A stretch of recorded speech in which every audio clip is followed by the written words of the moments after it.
to the Kim Iverson Show. So recently, there was another mass shooting, this time in Maine, leaving 18 people dead and 13 more wounded. And the shooter was a sergeant first class in the Army Reserves. He was well trained on how to use his firearm. He used a semi-automatic rifle. He was found to have a history of mental illness and was even hospitalized after he was reportedly hearing voices and threatening to shoot up a military base. He was also banned from owning a firearm. Nonetheless, another tragic mass shooting occurred. This event, like the many before it, leaves us wondering what to do. What is the solution? Some want to ban guns. Some want better background checks. Some want better firearm training. Some want more focus on mental illness. Some want to raise the age of who can purchase a firearm. But in this particular instance, it's unclear if any of those measures would have worked. Now, I don't have a solution. I can say I am a believer in the Second Amendment, but I also don't want to continue seeing these terrible, senseless mass shootings. So tonight, we're going to try to dive into this topic using facts and research. We're going to be talking to Dr. John Lott Jr. He's the founder of the Crime Prevention Research Center. And according to their site, the CPRC is a research and education organization dedicated to conducting academic quality research on the relationship between laws regulating the ownership or use of guns, crime, and public safety.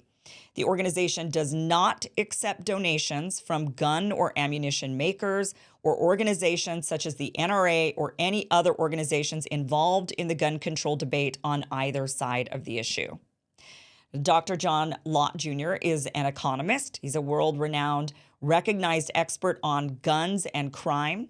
During the Trump administration, he served as the senior advisor for research and statistics in the Office of Justice Programs and then the Office of Legal Policy in the U.S. Department of Justice. Lott has held research or teaching positions at various academic institutions, including the University of Chicago, Yale, the Wharton School, the University of the University of Pennsylvania, Stanford, UCLA, and Rice University. Nobel laureate Milton Friedman noted, John Lott has few equals as a perceptive analyst of controversial public policy issues. Dr. Lott has published over 100 articles in peer-reviewed academic journals and written 10 books, including More Guns, Less Crime, The Bias Against Guns, and Gun Control Myths. So I think it's going to be an interesting conversation for sure. But before we get to our guests, let's get to our sponsors for tonight's show.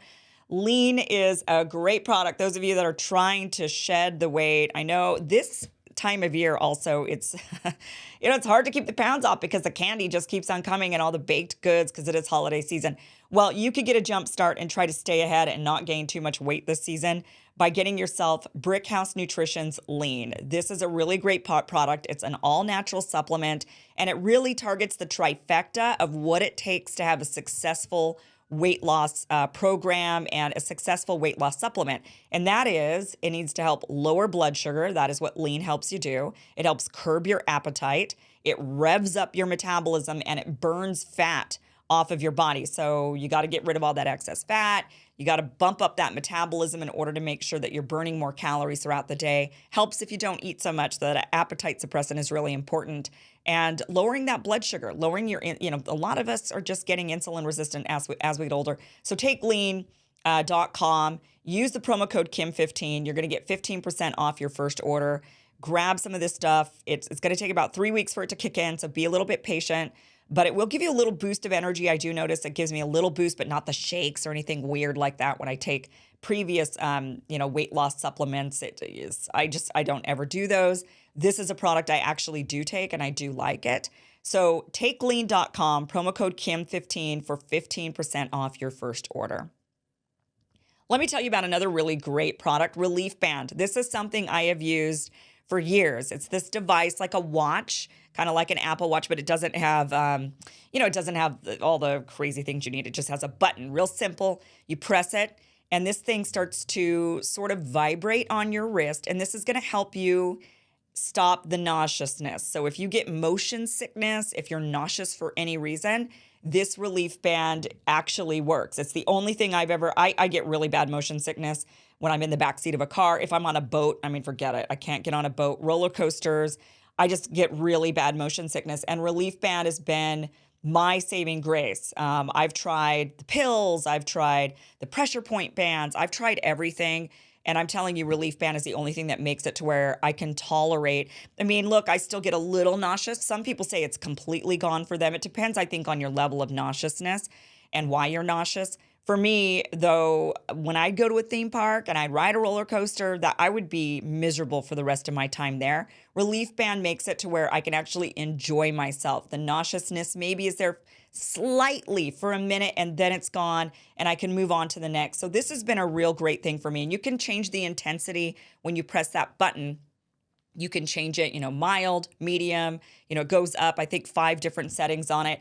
And it really does work. So this is an FDA, it's the #1 FDA cleared anti-nausea wristband. It's been clinically proven to relieve and effectively prevent nausea and vomiting associated with a variety of things, including motion sickness, anxiety, migraines, hangovers, morning sickness, chemotherapy, so much more. So whatever you might be nauseous over, you can use your Relief Band, and this will help eliminate it, and it will also help or alleviate it, eliminate it in some cases, or it'll help at least prevent it if you use it in advance. And you could use your HSA and FSA dollars to get a Relief Band.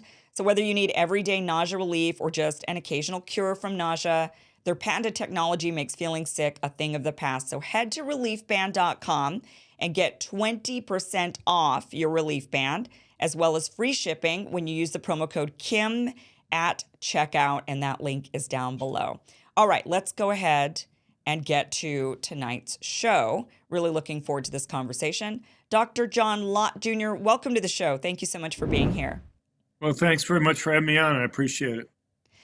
Okay, I don't have any bias towards any solutions when it comes to what do we do? How do we stop these mass shootings? I just know I would like to see them end. I know a lot of people would like to see them end. And everybody wants to see them end. Right. We all want to see them end. But then the question is how. Right.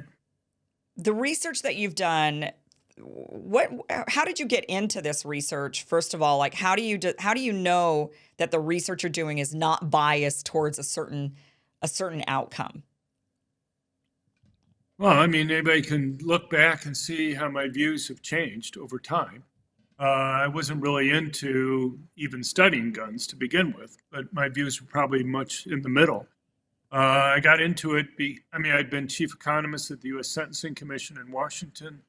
I'd written a lot of academic papers on crime, but I hadn't really done any research on gun control per se. I was teaching a class at the Wharton Business School, and it was on white collar and corporate crime, but I made the mistake of telling the students that we were ahead in the syllabus. And I had a couple of students come up to me after class and they said, well, we know it's not really on the topic for the class here, but we were wondering, since you were ahead in the syllabus, if you had some extra time, if you could talk about gun control some.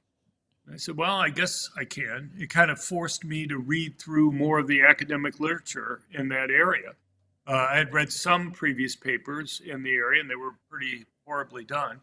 And when I looked through the other research, I was pretty shocked to see how poorly the existing research was. And when you're an academic, you do research for one of two reasons. Either one, you have a new idea, and that's been about 95% of my research, or you simply think you can do a better job on it than others have done. And that was kind of in this case here. And, so past papers would look at like 31 counties from the United States. How do you pick 31 counties out of 3,140 counties?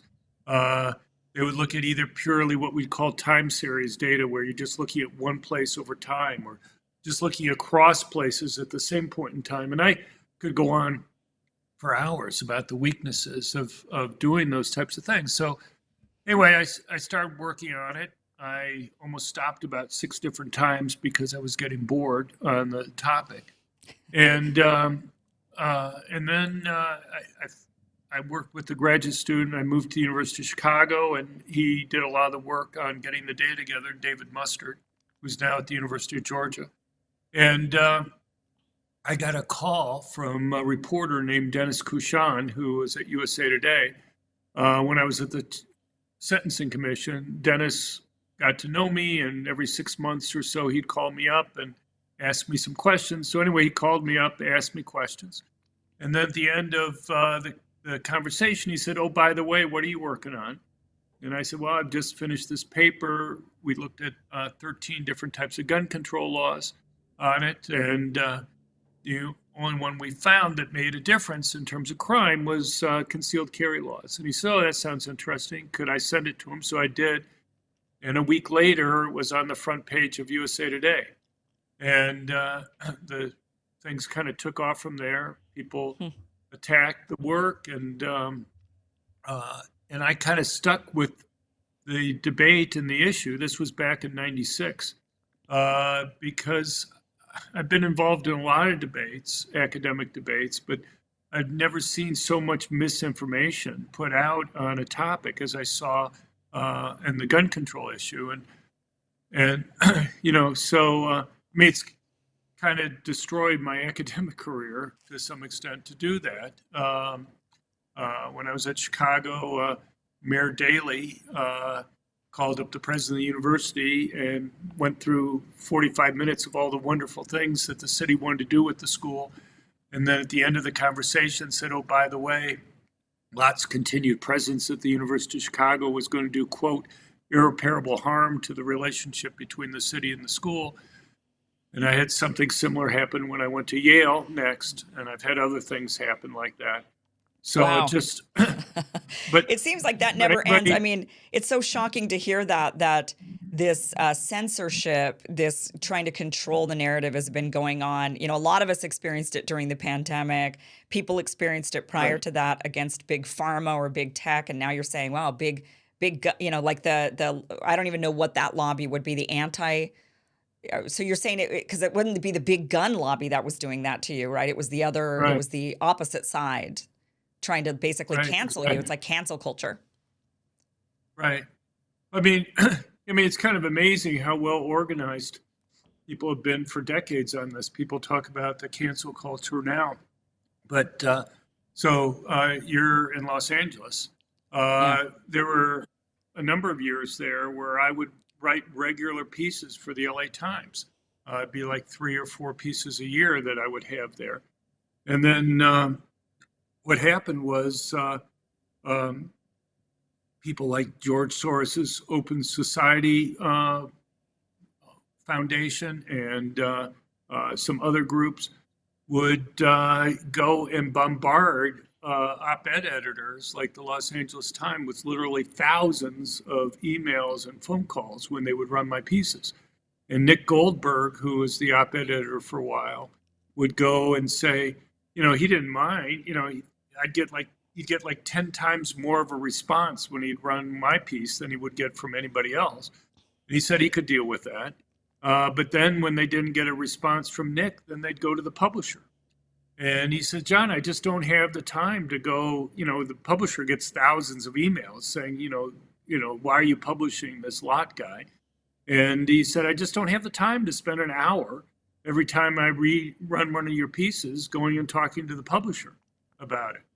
And so they stopped running my pieces.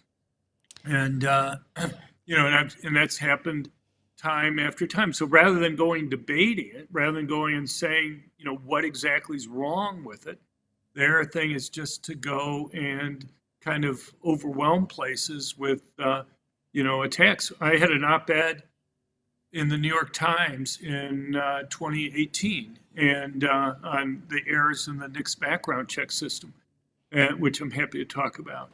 And I was told by one of the op-ed editors there that they got 75,000 angry emails within 24 hours that were there. Wow. Academics that I know were being, called up at 7 o'clock in the morning the day the piece ran by Bloomberg's gun control groups and others, saying they had to organize academics to go and complain to the New York Times that they had run my piece.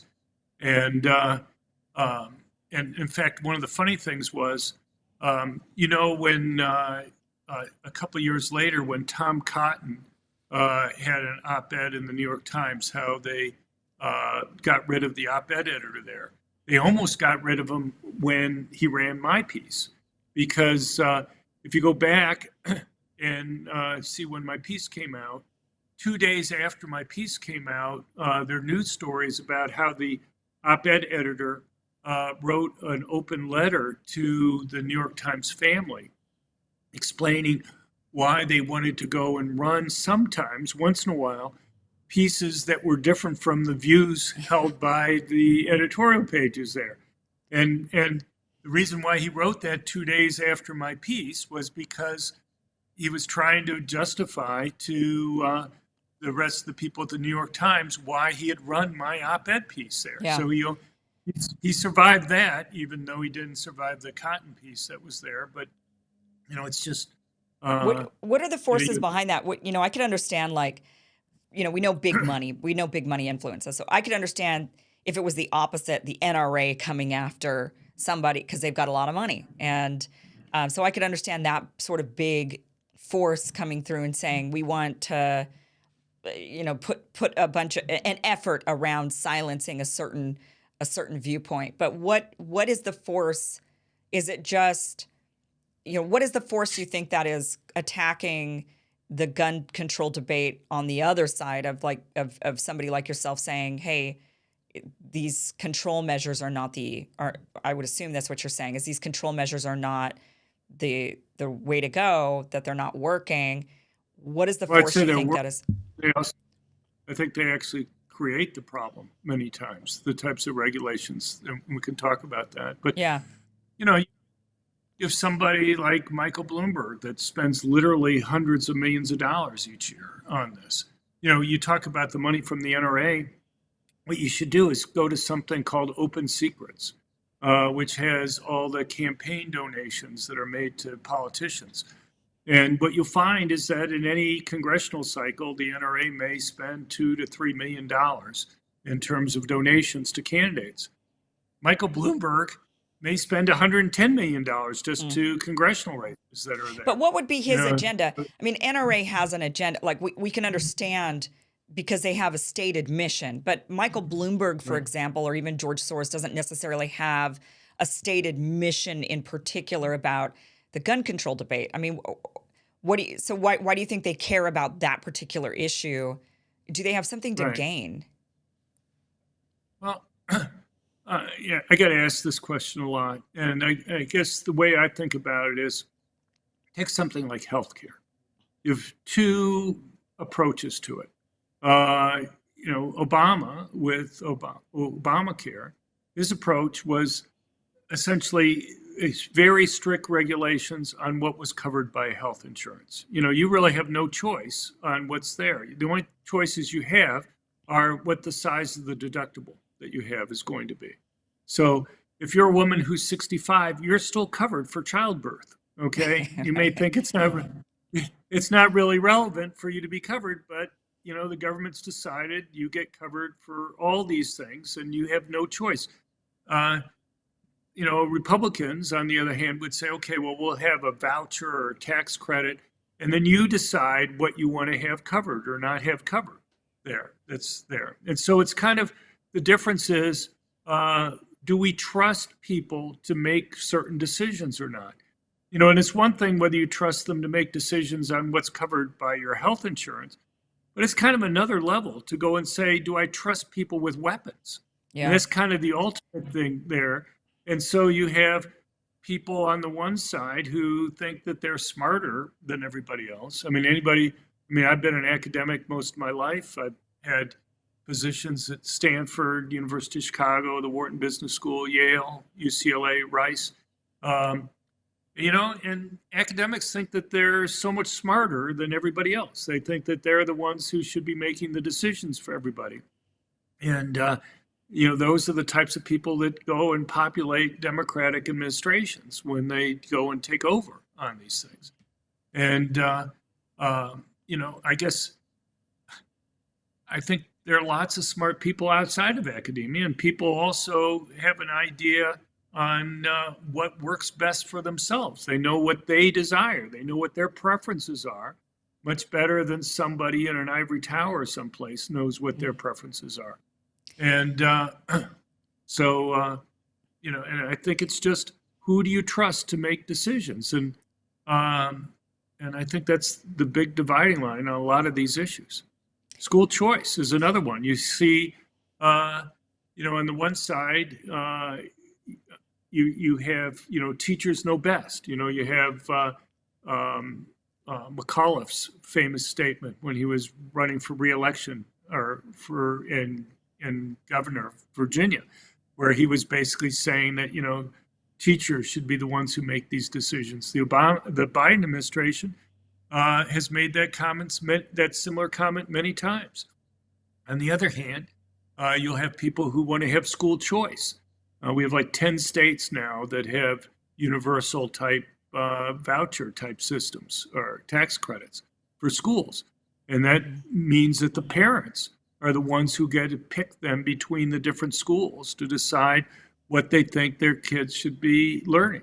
And Mm-hmm. so I think on many different issues, it's kind of, you have the rule by, some central government authority and the smart people there, or do you let people make decisions for themselves? And I think that's a lot of this difference that you see. At least Yeah. that's my simple take on it. Okay. Let's get into what works when it comes to gun control. So you said that there was one thing that does work: concealed carry laws. Well, I think if you're talking about mass public shootings, I think the thing you have to do is look at what they write in their manifestos and diaries.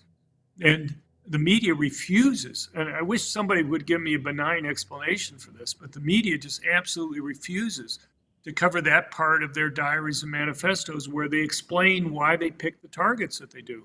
Isn't that interesting? Don't we want to talk about why they claim they're picking the targets that they do? And over again, what they say is they want to pick a place where victims can't defend themselves. These guys overwhelmingly want to commit suicide. They feel unappreciated. They'll go and say, if I can only kill more people than such and such did, I can get even more media attention, or my name will be in the history books. And so they know they want to get media attention because they feel unappreciated. And they know the more people they kill, the more media attention that they're going to be able to get. And they know if they go to a place where victims aren't able to go and defend themselves, they're going to get more media attention. Mm-hmm. You take something like the Covenant school shooting in Nashville earlier this year in March. The Biden administration still hasn't released the diaries from the killer there, but the Nashville police chief had gotten a chance to go and look at the diaries. And what he said was that murder, actually, their first choice target was a mall. But they had looked into it and they had discovered that they allowed concealed carry at the mall. Then they picked the school because they didn't think anybody would be there in order to stop them. You take the Buffalo mass murderer from last year. In his manifesto, he spends a great deal of time explaining why he picked the target that he did. He wanted to go to a place where he knew his victims were defenseless, where they wouldn't have guns. And on our website at crimeresearch.org, we have literally dozens of similar statements from these other attackers. We just had this attack in Maine that you were just referencing. The bowling alley there has a sign at the front door that says that the guns are prohibited in the place there. So take some of these cases. So you take something like the school shooting in Nashville. They have a gun-free school zone law there. If you or I take a gun onto the school property there, we're violating the law and we will face 6 years in prison. That's a big penalty. For you or I, our lives would be completely changed if we were to go and break that law. But what about the murderer? Let's say the murderer had lived. Obviously, they died at the scene there, but let's say they had lived and they were facing 6 life sentences. Would adding another 6 years, they say, well, I can live with 6 life sentences, but you add another 6 years onto it and that will stop them from committing it? The point is that for law-abiding citizens, those penalties, that's a huge life-changing penalty. But for somebody who's already assuming that they even live, and Right. these guys are intent on dying usually, is 6 years really a real penalty for them? It's Right. like They're not no deterred. Right. It's like all these laws do. I mean, I understand the desire for the law. I understand the notion that if you just ban guns in certain areas, you're going to make them safer. But the problem is that all the laws do is ensure that the most law-abiding, good citizens are going to be disarmed, and that the criminal then is going to take advantage of that, and they're going to be attracted to it.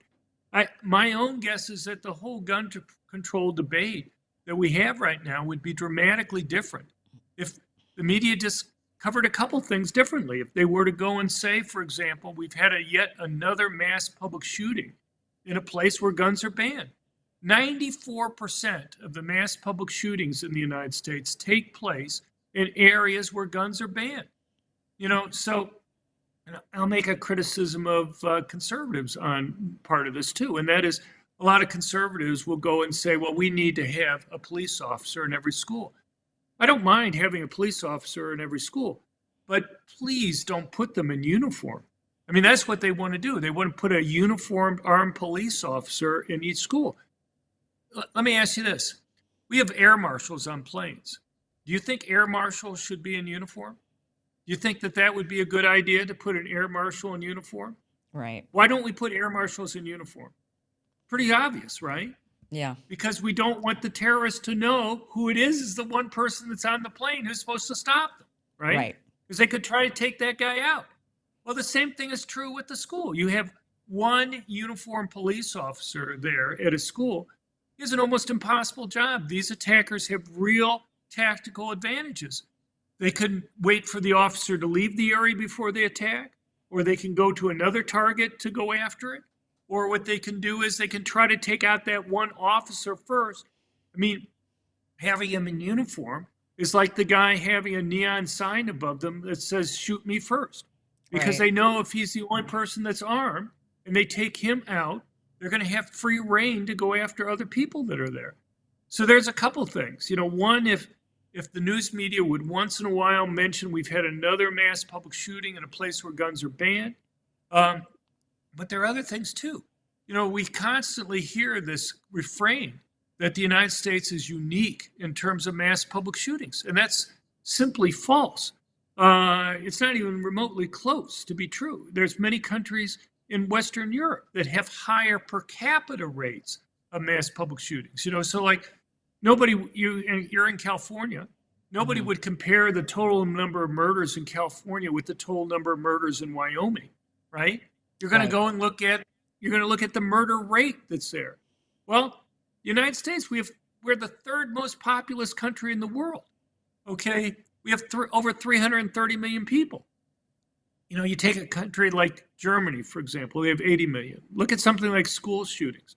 We've had 10 since 2000. We've had 10 mass public school shootings in the United States. Germany's had 3. That's the way it would normally be compared. But Germany has less than 1/4 the population that we have. So if you adjust theirs, they're having the equivalent of 12. You take a country like Finland. Finland's had 2. Well, Finland only has 5.5 million people. If you Yeah. were to adjust it on a per capita rate, that'd be the equivalent of 120 in the United States. Norway's had 1. Norway has a population of just over 5 million people. You adjust theirs, they're having the equivalent of like 60 compared to what is in the United States. And so I understand kind of why the United States media doesn't cover these attacks that occur in other countries. This is the United States. If an attack occurs here, it's more newsworthy in a sense. But, if these attacks get any coverage in other countries, it's usually one short news story, and that's it, buried deep in the paper. So if I were to ask you, if you look since 2010, for example, and just compare Western Europe versus the United States, can you name to me where the 2 worst mass public shootings have occurred? In the United States? Compared to Western Europe. Oh, Just compared compared to Western Europe where have the 2 worst mass public shootings occurred? to Both have occurred in Western Europe. really, have they in Europe? Yeah. Yeah, you look at the November 2015 concert shooting in Paris. 130 people were killed Oh, there. You compared to look the you Las look at the Vegas. north. I mean, the Las Vegas shooting. This is more than twice the number of people killed in Paris. You look at the Norway killer. He killed 67 people. That's still like nine more that, or eight more than died in the Las Vegas attack that were there. So just compare, and once you get outside of Western Europe, there are lots of cases in the rest of the world that just don't get any news coverage at Yeah. all, that are much worse in many ways than any of the mass public shootings in the United States. In many of these countries, Germany and France, I just mentioned, it takes over a year to go through the process to get licensed to have a gun. In both the countries, you have to take two psychological screening tests. Um, in France, they've essentially banned semi-automatic guns that are there. Uh, the attacks occurred there with machine guns. Semi-automatic guns aren't allowed, let alone machine guns. You see a similar thing in Germany. So, lots of these countries with much, much, much stricter gun control laws than the United States have much higher rates of deaths and rates of mass public shootings on a per capita rate. Okay. So once you adjust for population, things start to look different, is what you're saying with the data. Right. So the data, they're constantly telling us, well, they have fewer, but that's because they're just giving us the number rather than actually adjusting. So are Right. there any, And not, go ahead. I'm sorry. I'm just wondering Go if ahead. there's any place where there's been success. Have there been, because it almost sounds like, okay, if we just look at all the countries in Europe and compare them to the United States, and we're all kind of in the same boat where we've just got these crazy people who are able to get these guns and then go and shoot up schools or shoot up concerts. What can be done? Is there any place that has solved this problem, or at least really lowered it, where per capita it's much lower? Right. Well, I mean, I think Israel for many years had success on the stuff. What did they do? But well, there are basically three periods of time that you can look at for Israel. Obviously, they've had terrorist attacks prior to even them being formed as a country. But up until 1972, civilians were banned from being able to go and carry guns.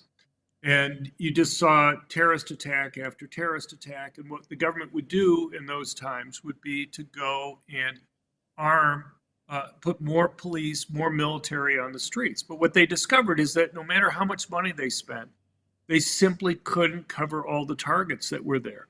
That terrorists had these huge tactical advantages, like we were talking about before with the school or something. They could go, if you had a police officer on a bus, they could wait for the officer to leave, or they could go and pick another target, or they could try to take out the officer first. Mm-hmm. After 1972, they started allowing civilians to carry concealed handguns. And so, in the United States, outside of New York and California, you have about 10.5% of the adult population with a concealed carry permit. You go to a restaurant or a movie theater or a grocery store or a mall, it's very likely that the person next to you is carrying a concealed handgun. You would never know. The Yeah. terrorists don't know.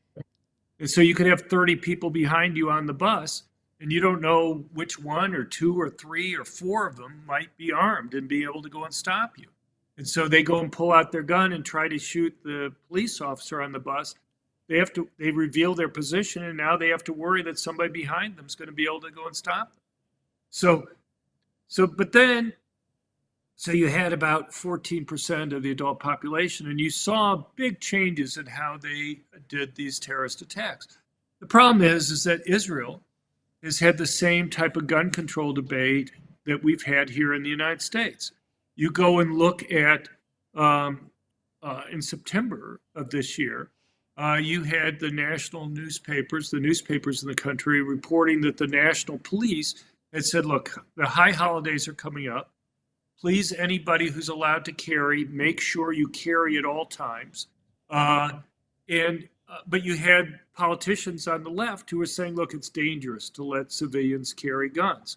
And up until very recently, only about 3% now of the adult Jewish population was legally licensed to have a gun because there had been this push to make it more restrictive over time to do it. Hmm. And I mean, you can only imagine how things might have turned out differently at the music Yeah. festival if If some somebody people was, had been yeah, allowed to hear. Or yeah, you no look at the doubt. different kibbutzim. There's only one kibbutz really that I know of where, despite the law at the time, uh, the safety officer there had gone into the armory and passed out guns to members of the kibbutz, whether they were licensed or not, to be able to go and have them. And they got some news coverage how they were able to stop the terrorist attack and save the lives there. Otherwise, you have all these stories about people huddling in places, and basically just having to wait for the terrorists to come in and kill them. Right. And so, the day after the October 7th attack, the national security minister changed the rules for people Right. being licensed to have guns. I wish they had done it a week or a month earlier. Things Right. might have been very different in many of the places that were there. But look, we can just look in the United States. We have 20 states that allow teachers and staff to be able to go and carry at schools. Okay, and it varies. In some states like Utah and New Hampshire, any teacher who has a concealed carry permit is allowed to carry. Uh, in other states like Texas or Oklahoma, where you have about 40% of the schools having armed teachers and staff, it's up to the principals or the school boards in order to make those decisions. Since 2000, every single attack at a school, a shooting where anybody's been wounded or killed, has occurred in places where guns are banned, where teachers and staff aren't allowed to carry.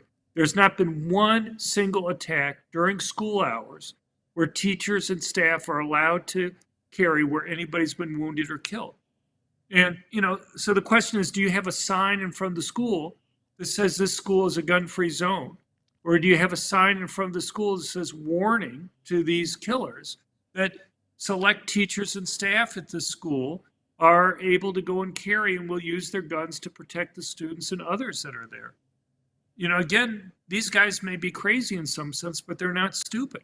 If their goal is to get media coverage and you make them know that somebody will be there quickly, that they won't be able to identify beforehand to be able to go and stop them, then they're going to be convinced that they're not going to be able to kill that many people and they're not going to get the media coverage that they're going to get.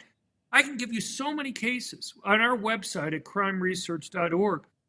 In just the last few years, we have like 40 cases around the country where police have said that there would have been a mass public shooting if it hadn't been for the presence of a concealed carry permit holder. I'll give you a few examples, or a couple examples that you wouldn't have heard about. So the Pulse nightclub shooting. At the time, it was the worst mass public shooting in the United States. It was in Florida. 1 week after that, there was an attack at a nightclub in South Carolina. 3 people were shot. A 4th person was being shot at when a concealed carry permit holder pulled out his gun and seriously wounded the attacker, ending the attack. The attacker still had something like 125 rounds of ammunition on him when he was stopped. Well, what's the difference between Florida and South Carolina? Florida was one of 10 states that banned permanent concealed handguns in establishments that get more than 50% of their revenue from alcohol. South Carolina was one of the 40 states that allowed people to carry. The Florida case was still getting massive international news coverage a week after the attack. And yet you will look in vain to find national news coverage about the South Carolina attack. Now, why wasn't that newsworthy? The fact that it was stopped there, very similar type of attack there. You take the Parkland shooting. Just months after that, there was another attempted attack at an elementary school very near the Parkland shooting that was there. It was in a park right next to the school. You had hundreds of students there, their parents, the teachers. A man came up and started firing his gun. fortunately, because it was in a park and not in a school, people were allowed to carry permitted concealed handguns. There was a vendor there who had his permitted concealed handguns. He quickly shot and wounded the attacker before anybody else was shot. Again, there's like no national news coverage on that. You were still getting coverage well after that about the Parkland shooting. Why wasn't that newsworthy? You have a hero in both of these cases, saving God knows how many lives that are there. Surely, if the people hadn't been there, what would the news coverage have been? Right. And I can give you case like Right. that time after time. So Texas, for example, though, has concealed carry. You're allowed to conceal Right. carry in places in Texas, but Texas still has the second highest number of mass shootings in the United States. Is there a That's not reason? true. Not on a per capita rate. Not on Not a on per a per capita rate. capita. Okay. You look at California. California is like about the highest. It has much higher rate. Whether you look at the period from 2000 on, or 2010 on, or 2020 on, what you'll find it on a per capita rate, California is much higher. Here's the irony. You have a couple big shootings in Los Angeles County the beginning of the year. And then you had one up in Northern California. Biden goes to California to go and talk about why the rest of the country needs universal background checks and why they need to have an assault weapons ban and things like that. He goes to California. Here you have, the irony is nobody in the press says, well, look at the rate in California. He's saying the rest of the country should adopt the same laws that California has, even though they have about the highest rate per capita. Here's the thing.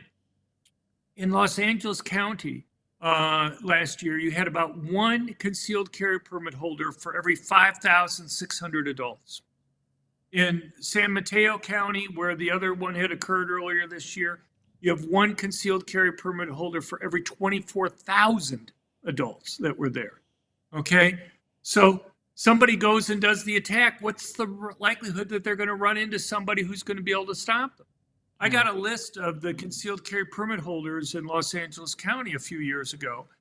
They had like 341 concealed carry permit holders out of a population of 8.5 million adults that were there. Who got the permits? Basically, very wealthy, politically connected individuals who gave large amounts of money to the sheriff's reelection campaign. Now, is it good that they're able to protect themselves? That's fine. But they're not the ones who are the most likely victims of violent crime. In Los Angeles County, only about 7% of the permit holders were women. Only about 5% were Black. Only about 6% were Hispanic. Nationwide, about 30% of permit holders are women. About 13% are Black. Those are the Black, that's about their share of the population. Is it just that women and Blacks in Los Angeles County don't face crimes like they do in the rest of the country, that women in Los Angeles County aren't being stalked or threatened with crime? Hispanics make up over half the population in Los Angeles County. And yet they make up 6% of the permit holders that are there. So, here in California, you used to have this, may issue type law where you had to go and demonstrate to some local public official that you had a good reason to be able to go and protect yourself. Mm-hmm. Well, apparently the Democrats who were running the system there didn't seem to think that, women or Blacks or Hispanics tended to have good reasons for being able to go and have concealed handguns to be able to go and protect themselves compared to the rest of the country. In New York City, which was similar, the types of people that you'd get given permits would be like Robert De Niro, the heads of the many different labor unions that were there, Arthur Schulzberger, the publisher for the New York Times, Howard Stern. That's great. I'm glad those guys are able to go and protect themselves, but they're not the ones who benefit the most. If my research convinces me of anything, there's two groups of people who benefit the most from being able to go and have a gun to go and protect themselves. They're people who are the most likely victims of violent crime, and that's overwhelmingly poor Blacks who live in high crime urban areas, and people who are relatively weaker physically, women and the elderly. You're almost always talking about a young male criminal doing the attack.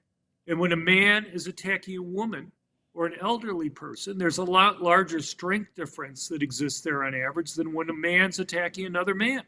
And the presence of a gun represents a much bigger relative change in somebody who's relatively weaker physically, ability to go and protect themselves, than it does for somebody who's kind of equal strength with the attacker that's there. And so, you know, I want to do something, but I want to do something that actually matters there. Look, police, I look at a lot of the changes in crime that we've had over the last few years. It's not rocket science to me. If you want to make it risky, you want to stop crime, you want to make it risky for criminals to commit crime. How do you do that? You have higher arrest rates, higher conviction rates, longer prison sentences.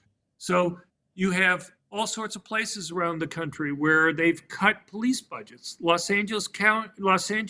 city of Los Angeles in 2020 cut its police budget by $150 million. You had Chicago cutting the number of police by 400 positions that year.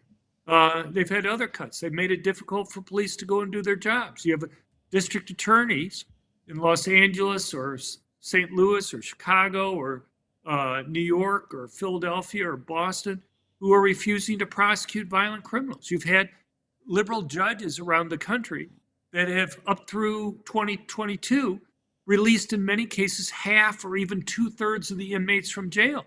I understand COVID, but even by 2020, we understood that COVID really only affected old people or people with significant comorbidities. Who are the people in jail? They're overwhelmingly people 18 to early 30s. Yeah. These are not the people at risk, and yet they're the ones who are being released from jails. And then you have things like bail reform out there, where they essentially eliminate or virtually eliminate bail. You have cases like there was a case just a couple months ago in Detroit where a man had murdered 3 people. He was released on putting up $1,000 for bail, and he killed somebody else. The thing you have to understand is he's already facing 3 life sentences. What's the additional penalty that you impose on him for killing somebody else? There's like no marginal penalty that you can put on him. So, or you have the guy over a year ago in Wisconsin who had run his SUV through the Christmas parade there, killing 6 people and sending 61 people to the hospital. He had used that same SUV just shortly before that to run over the mother of his child. Okay. Yeah. And he was already facing attempted murder charge for that. And he was facing 3 other felonies. The guy's 37 and he was already facing 30 years in prison. He was already facing essentially a life sentence. So it's kind of like, well, if the first life sentence isn't going to deter him, we're going to take away his second life, his third life, his fourth life? We're essentially letting people have free crimes. And so just as you can go and deter criminals by making it riskier for them to go and commit crimes, you can also deter them by making it so that victims are able to go and defend themselves with guns. And by far the safest course of action for people to take when they're having to confront a criminal is to have a gun. There's a lot of misinformation out there. Media does a horrible job of reporting on these types of things. So I could go through and talk to you for hours about that type of thing if you want. I want to bring up 2 countries, Australia and Switzerland. Sure. So Australia has banned. Have they banned completely firearms, or what can you own in Australia? What happened was they had the Tasmania shooting in 1996, and immediately they passed what they called a buyback, which was really just confiscation of guns that they paid for, and they reduced the legal gun ownership, by about 25%. Okay? Was it just rifle, like semi-automatic weapons, or what? Could you have like a different type of, like a bolt action rifle? I mean, what types of weapons did they say we're going to buy back? Was that all guns? That they bought back? No, it wasn't all guns. It was, as I say, they only took over or confiscated about 25% of the guns, actually Okay. 23% of the guns that were there. And, so it was like center fire rifles and things like that they took. But the thing is, people were allowed to go buy guns again after that. Mm. And so what you did was you saw an immediate big drop, but then over time, by 2010, the gun ownership rate in Australia was above what it was prior to the buyback that they had, or what they want to call a buyback. So, but here's the thing. What gun control advocates will point to, and constantly being covered by the media, is that, and even Kamala Harris was referencing this last week, where she was saying that the United States should go and adopt Australia's gun ban. She misunderstood what happened there. But let's just say, so they're looking at things like firearm homicide and firearm suicide rates. And you'll frequently see that the firearm homicide rate was 50% lower, or the firearm suicide rate was 40% lower after the so-called buyback that they had. Here's the thing. For 15 years prior to this buyback, those rates were falling. Take a simple example. Let's say I had a perfectly straight line over the entire period of time. I could pick any point along that line, and the after average is going to be below the before average. But if it's a perfectly straight line, if the rate of change is exactly the same before and after, I look at it and I say, okay, it's true, the after average is below the before average, but I'm looking at the line and I don't see any change. It's going down at exactly the same rate before and after, and I look at it and I can't, why would I attribute the law to anything that happened Right. there? Okay. But you want to look at and see, does it fall at a faster rate or a slower rate after the so-called buyback there? Is there some discontinuity that occurred in the line that's there?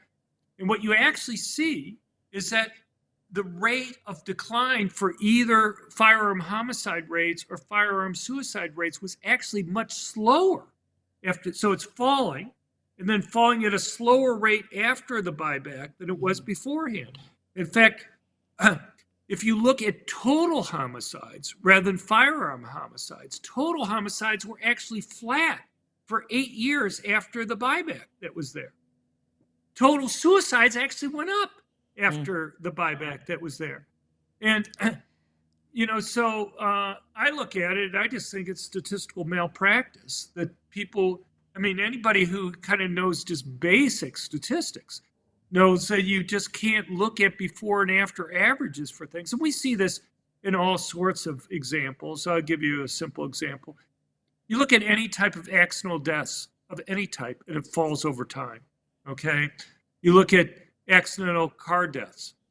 We have data from 1920 on. It's falling all over the whole period. And so, this is decades before, we didn't have any car safety regulations until like 1967. And yet it was falling beforehand. We could pick any year along that whole period from 1920 on, and the after average is going to be below the before average that's there. But there's no regulations that we could attribute to doing it. It's just that the car manufacturers wanted to make their cars safer. So you people have got things better like, at operating them because they learned over time, how to stay safer and learn from people's mistakes. Right. Well, there's a whole economic literature on why those things are falling over time. Increased life expectancy makes it riskier for you to, you're giving up more life if you behave riskier and something like that. Okay. All sorts of things that we could talk about there. But have you seen any area, though, where whatever it is they did, let's say if it is concealed carry, do you see any statistic or any data where once concealed carry was allowed and they just kind of flooded the area with anybody who was a good citizen, law-abiding citizen that wanted to conceal carry, they could? Did you see then a drop? Is there any, or is it just, okay, go ahead. Show, where would you see that? Well, I have a book, More Guns, Less Crime, from the University of Chicago Press, where I basically have 5 different types of data that looks out there. So what you see is that not only after states adopt these right to carry laws do you see a drop, but the states that have the biggest increases in concealed carry permits see the biggest drops in violent crime. What you also see is the differences across different types of crimes. So, for example, if you compare property crimes versus violent crimes, well, violent crimes by definition involve direct contact between the victim and the criminal. So the presence of a gun can matter there. Property crimes are occurring without the victim being present. So, it's not as obvious. In fact, what you can have happen is that if you make it riskier for criminals to go and commit robberies, you may actually see more theft occurring because it's risky for them to run into somebody with a concealed carry permit, but you don't see that if they go and steal something where nobody's around. And so you see a big drop in violent crime relative to property crimes. There's actually some property crimes that seem to go up after you have concealed carry permits being allowed. You see, compare murders versus mass public shootings. You see a drop in both, but the drop in areas where people are allowed to carry for mass public shootings is much, much larger than it is for murders. And the reason is because let's say you have 5% of the adult population in an area that has a concealed carry permit. That represents some risk to a murder. You might run into somebody who is able to defend themselves. But if I'm talking about a public place where I may have 50 people, even if there's only a 5% chance that any one individual there has a concealed carry permit, what's the probability that at least someone there has a concealed carry permit? It's essentially 100%. And so it's much riskier there. And so you see a bigger drop in places that aren't gun-free zones in terms of mass public shootings. So you look at a lot of these concealed carry states, you may have, only 2% or 3% of the state may be gun-free zones. And yet, where do all the mass public shootings occur? They occur in those tiny areas within the state where concealed carry is banned. It's not uniform across the area. Another evidence that we have, if you look at counties that are adjacent to each other on opposite sides of state borders, and you're in one state where concealed carry law gets passed and you don't allow it in the other state, you see a drop in the crime rate in the county where the state adopted concealed carry. At the same time, you see a slight increase in violent crimes right in the neighboring county, right across the state border where they're not allowing people to carry. So at the exact same time. And so you're seeing some of the violent criminals moving from the area where they run into people with concealed carry permits into places nearby. And I could go on with other things, but the bottom line is that when you do statistical work, what you try to do is say, what are all the possible things that I can account for? But nobody's perfect. I mean, I go and give seminars and stuff like that, and people say, well, I think you need to control for this or that. And you try to do that. But one way you protect yourself is that you go and have lots of different types of tests.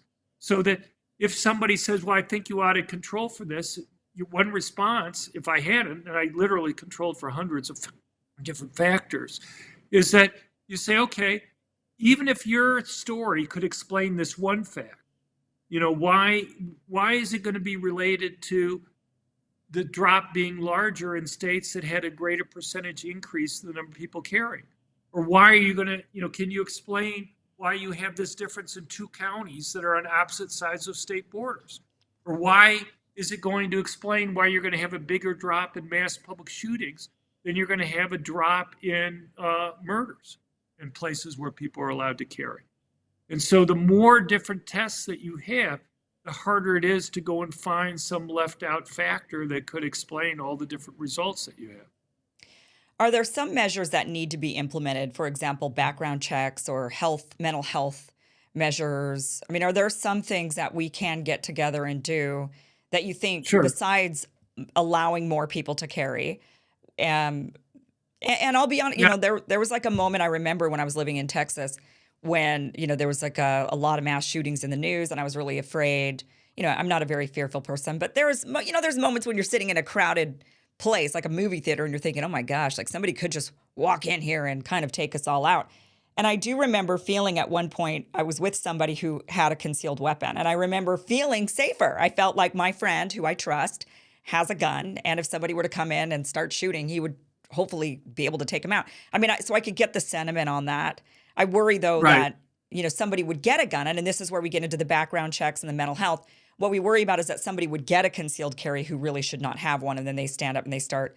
I mean, luckily with a handgun, they're not going to get very far. They're not going to be able to do, take out a lot of people with Well, concealed most of the carry. mass public shootings, about 56% of the mass public shootings involve solely a handgun.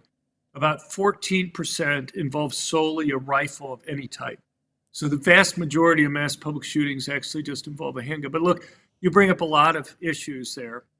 Let me just as an aside before I kind of get into the list, you may remember last year there were these billboards in Los Angeles County and San Francisco warning people not to move to Texas because of supposedly the high rates of mass public shootings that were occurring in Texas. I don't know if you remember the billboards that were there, but I wish the media had done a fact check, because they just kind of reported it as if it was true that Texas was bad in terms of mass public shootings. As I mentioned before, on a per capita rate, even though California is a larger population, they have a higher rate of mass public shootings than Texas does.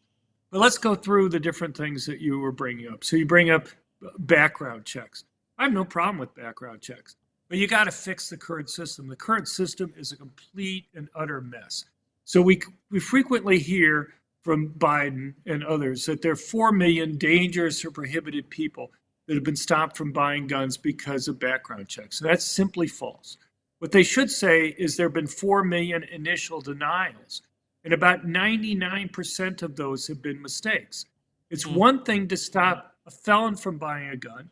It's another thing to stop somebody simply because they have a roughly phonetically similar name and similar birthday to somebody who's a felon. Mm-hmm. So, as far as the computer goes, if you have Smith with an I or Smith with a Y and an E, that's the same name that's there. Mm-hmm. They don't look at middle names. And for birthdays, if I have two people born in June, that will be enough for the computer to go and flag them as having roughly similar birthdays that are there. Here's the problem. People tend to have names similar to others in their racial groups. Hispanics tend to have names similar to other Hispanics. Obviously, blacks tend to have names similar to other blacks. 33% of black males in the United States have felony records, okay? 18% of Hispanic males have felony records.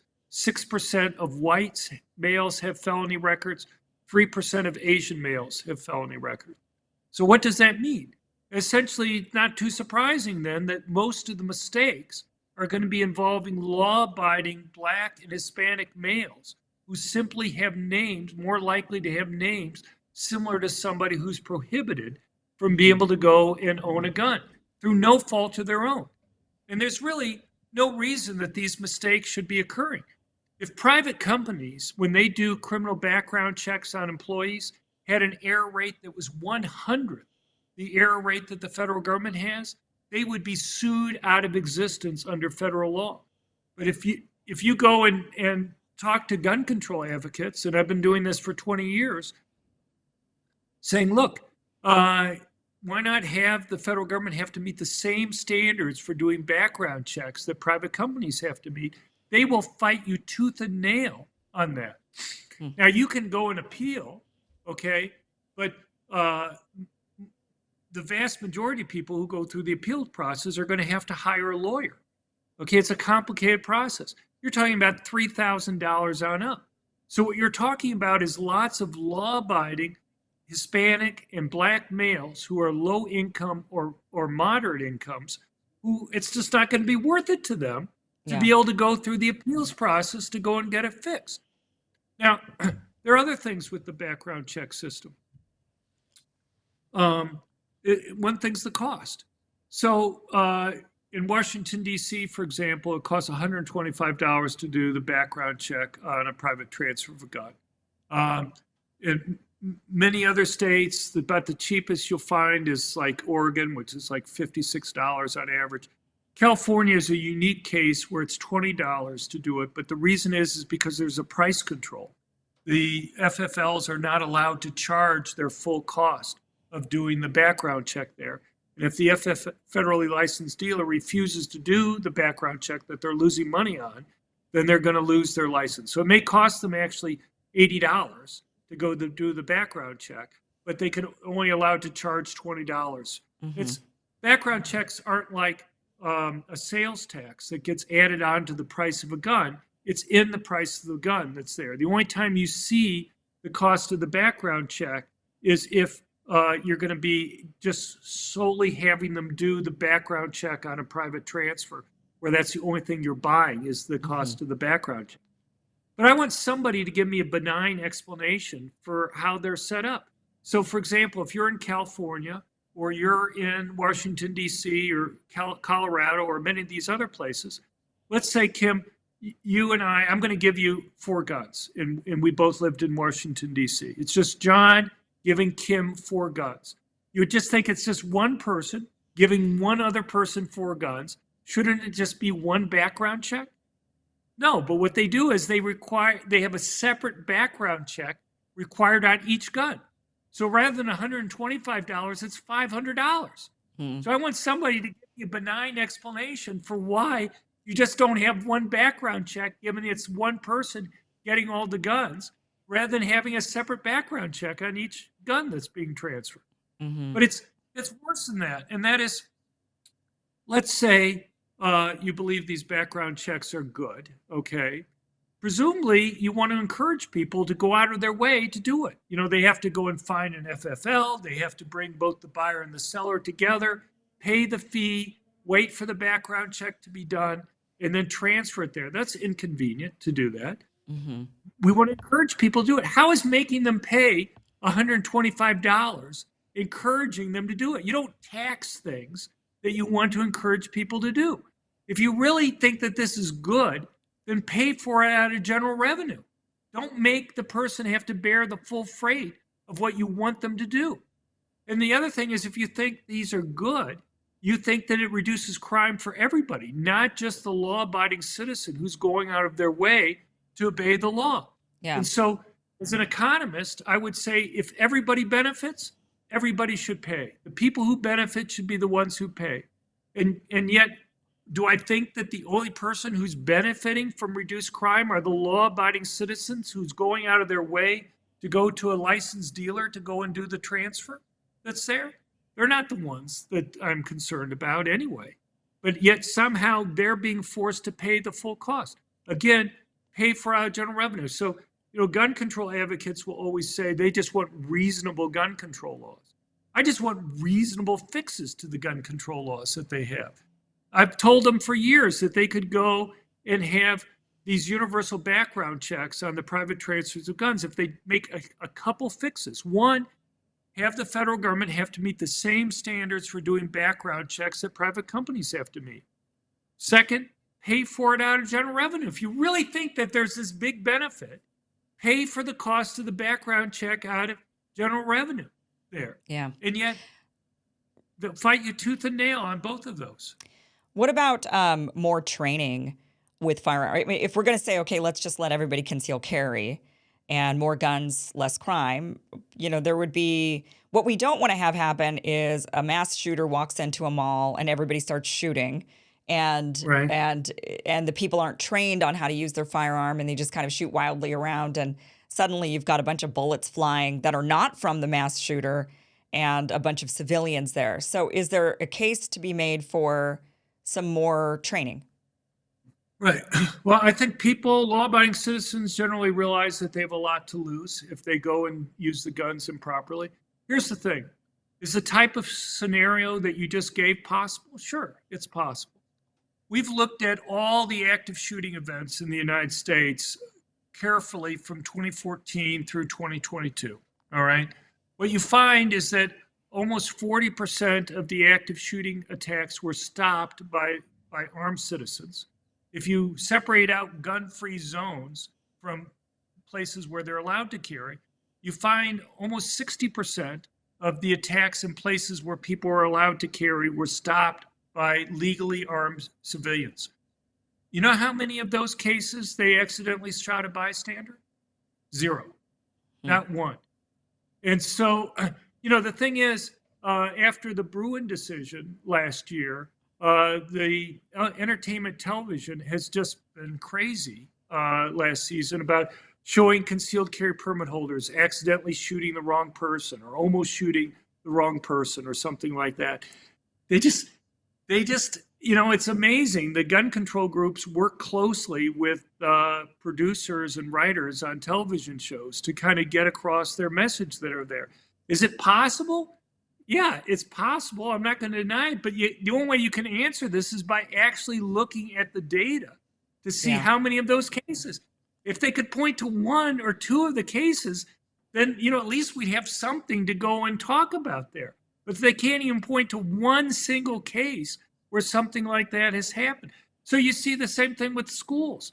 You go and listen to any of the legislative testimony when states have talked about allowing teachers and staff to be able to carry. You see the same types of things. What happens if a teacher shoots a bystander? What happens if a teacher loses their temper and actually, pulls out their gun and shoots somebody? What happens if the teacher leaves the gun on the side and a student gets a hold of it and does something bad? Are all those things possible? Yeah, all those things are possible. We've had many thousands of schools across the country for decades now having teachers and staff carrying, and they can't point to one single case where any of those things have happened. Yeah. So, so much of the gun control debate is about what might possibly go wrong Rather rather than than actually actually looking showing. at the data. Yeah.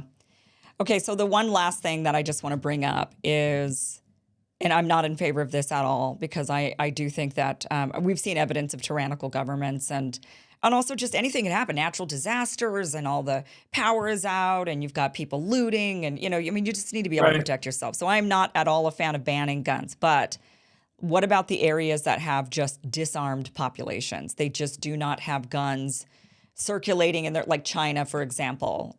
What do we see? Do we see less, fewer mass shootings, fewer gun deaths in populations that are disarmed? Right. So, look, there are lots of reasons why crime rates vary across countries. I'll just make a comment. China, I don't believe a lot of their crime data that comes out. There's they control a lot of it. But here's the deal: any place in the world that's banned either all guns or all handguns, that we have crime data both before and after the ban, every single time murder rates and homicide rates have gone up. You'd think out of randomness, once or twice, they would go down. You'd think that if guns and net are bad, surely you would see it go down sometimes, most of the time. And yet, every single time it goes up. Now, in Washington, D.C., and Chicago, the argument is, well, those weren't fair tests because unless you ban guns every place in the Right. country, criminals could still go and get guns from Maryland and Virginia or from the rest of Illinois or from Indiana or Wisconsin or something. But, there are a few points to make there. One is, it would have been nice if they had kind of told people before those laws got passed that they didn't think that they were going to work, But secondly, the other thing is, that doesn't explain why they went up. It may explain why the murder rates didn't go down as much as they were predicting beforehand. And third, we can look around the world where whole countries have banned guns, or even island nations have banned Right. guns. Even island nations that have banned guns, whether it be Jamaica or the Republic of Ireland or the UK, have seen large increases in murder and homicide rates after they banned guns.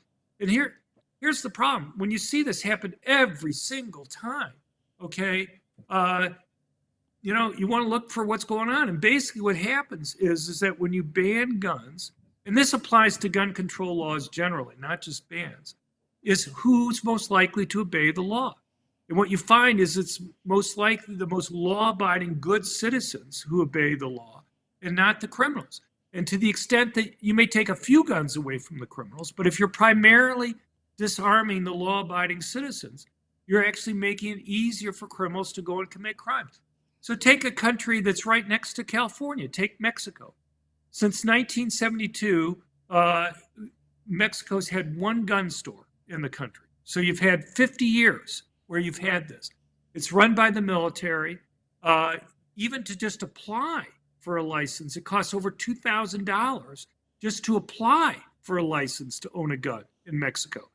You have less than 0.1% of the adult population in Mexico is legally licensed to own a gun. I've testified before the Mexican Federal Senate and House Constitution Committees, and I've had federal senators in Mexico come up to me and say they've applied to go and get a gun for protection because of all the death threats that they've had, and they can't even get a license from the government to be able to go and own a gun down there. And and these are federal senators that have been unable to do that. The murder rate in Mexico, since they passed that very draconian law, has more than doubled. The most powerful gun that you've been able to legally buy in Mexico since 1972 is a 22 caliber short round bolt action rifle. That's not the type. That's not the type of gun that the drug gangs are using. Right, right. And yet, in many recent years, the murder rate in Mexico has been as high as 6 times higher than the murder rate that we've had in the United States. You know, there are all these false claims about the United States being the source of guns for Mexico.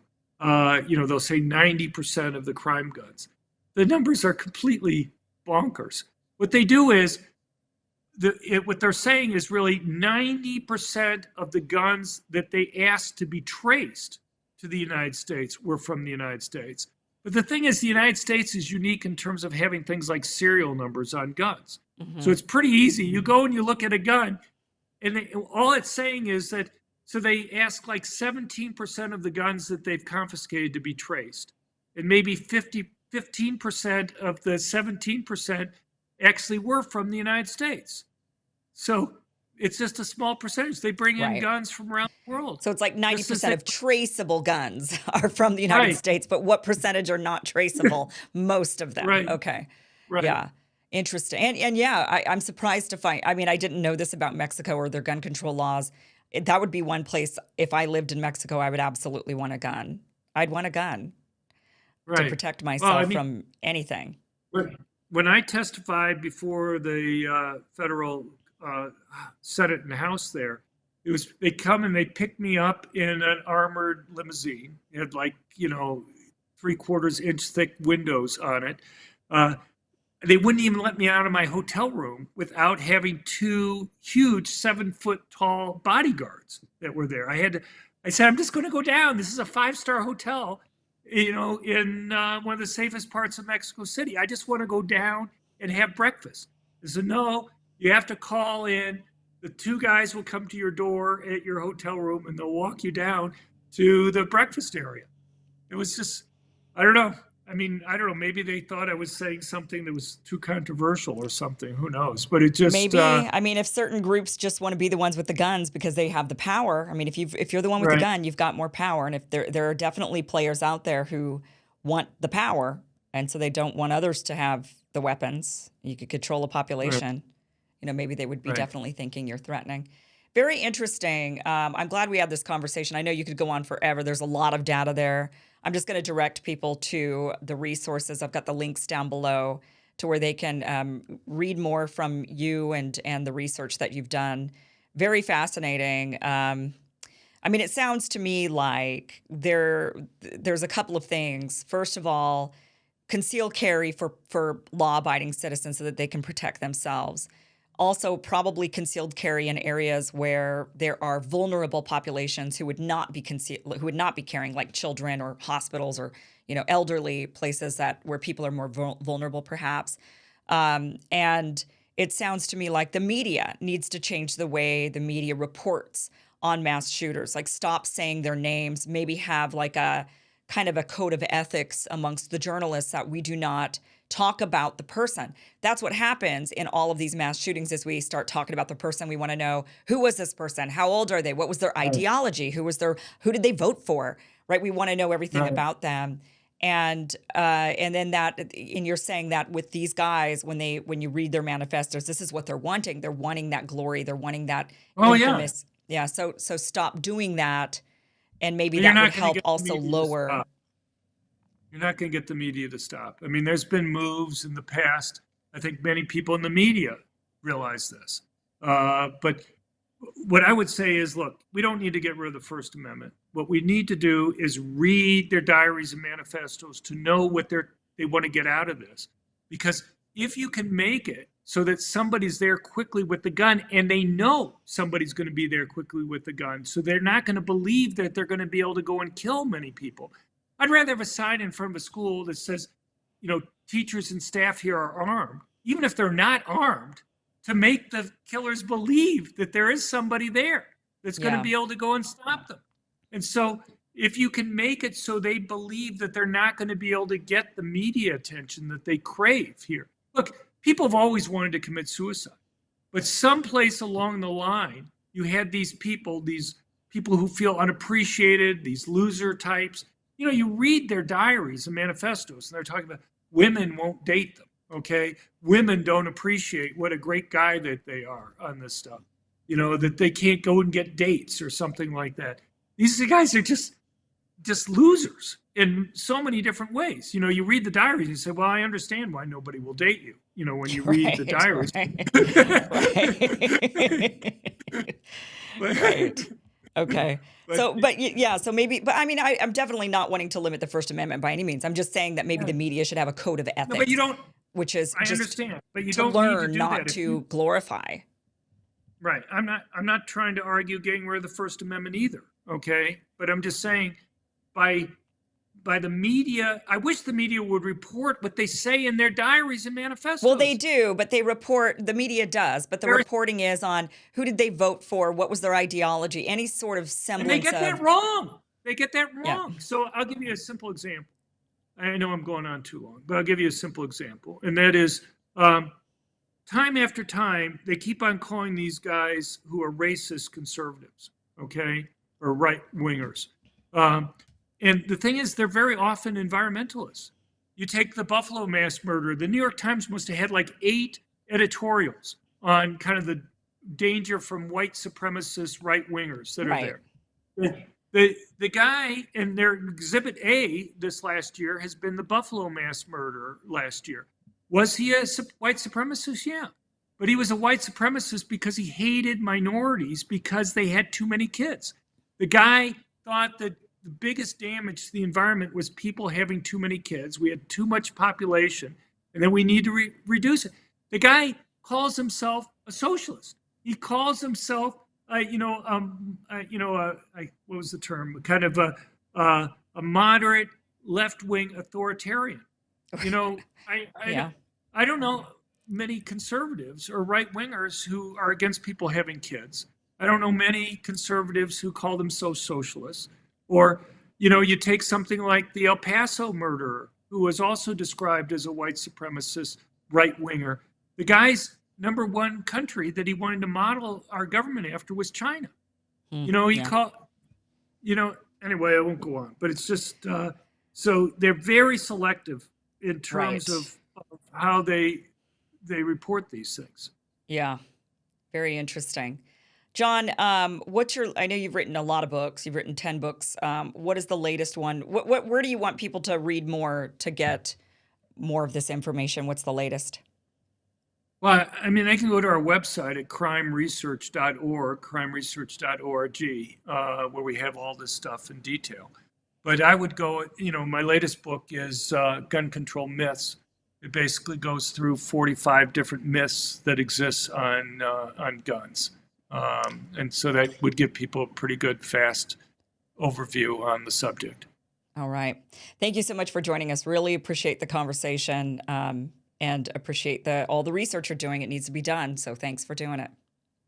Well, thanks. People don't need to take my word for any of this stuff. They can go, all the data, all the links, all the news stories, everything's linked on our website for people to check. But I greatly appreciate your time. Thank you. Thank you.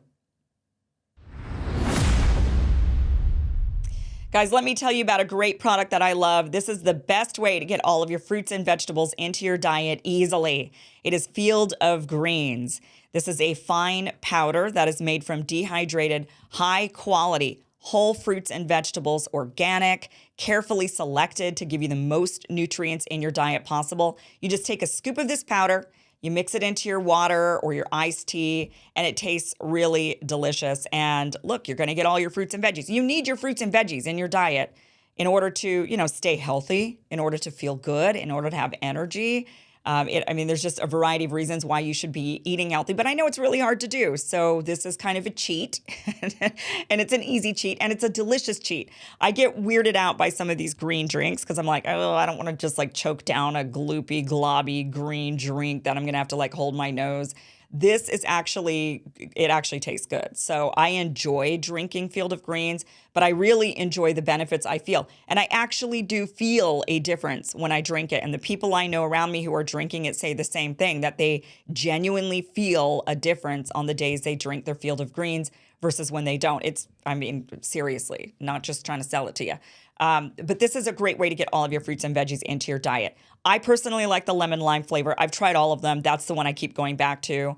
Although the regular original flavor, if you are into protein shakes like chocolate shakes, this is a good one in chocolate shakes. I guess you could just put it in a regular, it doesn't have to be protein, but it'll make it taste a little berry, kind of a berry flavor. So I really like it like that as well if I'm going to drink a shake. But I'm more into the teas. I'm more into the iced coffee. So I like it just mixed with water. Lemon lime tastes like iced green tea with lemon. I enjoy it. Head to fieldofgreens.com. Use the promo code Kim and get 15% off your first order. Again, it's fieldofgreens.com, promo code Kim to get 15% off your first order. All right, guys, that is it for tonight's show. Thank you so much for joining us. Really excellent conversation. We will have another great show for you tomorrow night, 6 p.m. Pacific, 9 p.m. Eastern. Be sure to join us then. Until then, guys, have a great one. Good night.